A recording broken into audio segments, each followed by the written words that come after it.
لا یؤمن احدکم حتی اکون احب الیہ من والدہ وولدہ والناس اجمعین، کہ رسول فرماتے ہیں تم میں اس وقت تک کوئی مومن نہیں ہو سکتا جب تک کہ وہ مجھ سے اتنی محبت نہ کر لے کہ اپنے ماں باپ سے زیادہ، اپنے اولاد سے زیادہ، تمام انسانوں سے زیادہ جب تک وہ مجھ سے محبت نہ کر لے اس وقت تک وہ مومن ہو نہیں سکتا۔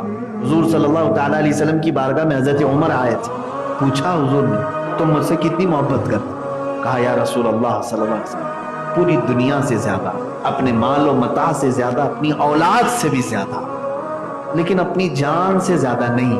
کہا عمر تمہارا ایمان مکمل نہیں ہوا۔ پھر اس کے بعد حضرت عمر فاروق رضی اللہ تعالیٰ عنہ کہتے ہیں یا رسول اللہ صلی اللہ علیہ وسلم آج کا دن ہے، میں اپنی جان سے زیادہ آپ سے محبت کرتا ہوں۔ تب رسول کریم صلی اللہ علیہ وسلم نے فرمایا تیرا ایمان مکمل ہوا۔